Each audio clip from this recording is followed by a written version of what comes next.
I live think this stream. was one of the worst ones too. I mean, they're It all was. bad.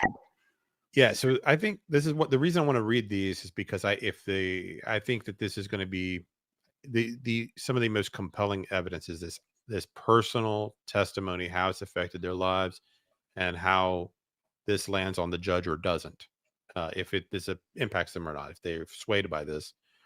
And of course, these are all sworn testimonies, so Um, there's penalty of perjury if well, you make up things here. I've seen this a few times tonight, and I just wanted to address it. Um, NJ Robbins says, "Good evening. I saw the filing, but no judges signed it yet.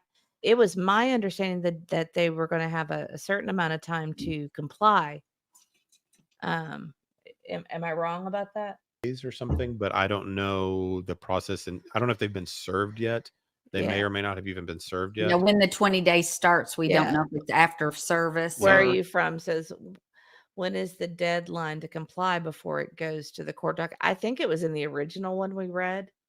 I I said it think it, said 20. I'm assuming It 20 it business days. it said 20, yeah, it did say 20 days, but I don't know if that's 20 days after they get served or not. So I'm not sure Yeah, about that. we're not involved in the case. We're just kind of reading everything. Yeah, and this is Um, out of my Tony says it has a case number. Yeah. it does have a Mhm. case number. Um but when it's going to happen next looks like at least 3 weeks from now probably.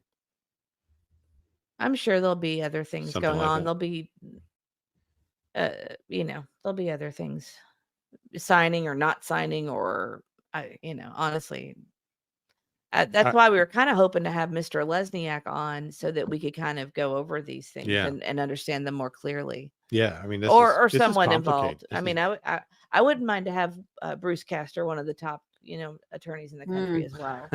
right, That no wouldn't doubt. upset me. For sure. I Actually, and Mr. Lesniak is actually just a he's super so great nice. guy, Yes. and he's funny too. So I always enjoy that. So And he gave us a lot of time to go over yes, everything. He's he great. certainly did.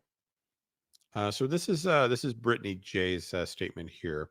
I am writing this declaration not as a lawyer or someone engaged in a legal dispute, but as a mother and a human being who has endured unimaginable pain, fear, and suffering due to the relentless harassment and defamation perpetrated by Granny's Watching, along with her friends, followers, and cult-like network.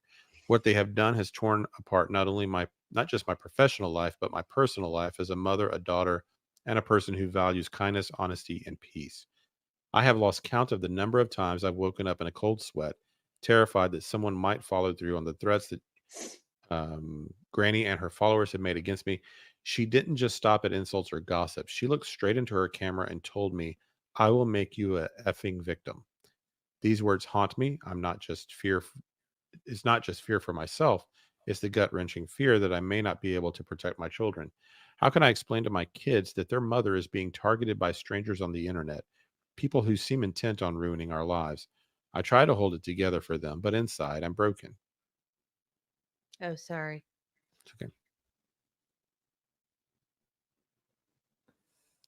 There you go. The words Granny uses to describe me, a lazy, wasteful piece of S, aren't just casual insults. They cut to the core of my identity as a mother who works hard to give my children the love and stability they deserve.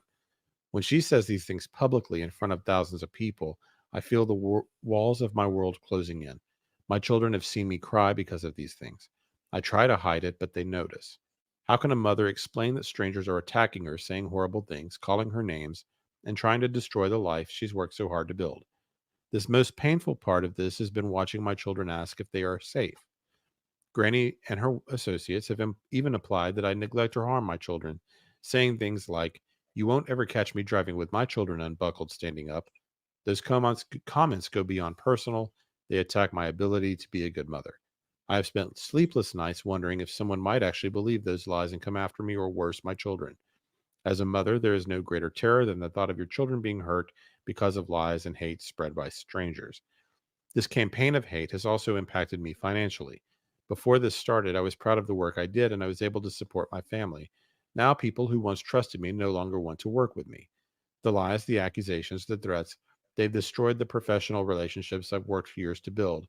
And the worst part is, I'm not just losing business, I'm losing the ability to provide for my children. How am I supposed to rebuild my career when my reputation has been torn apart by people who don't even know me? My mental health has been shattered by this. Every day I wake up with a knot in my stomach, wondering what new attack will come. I'm exhausted, not just physically, but emotionally.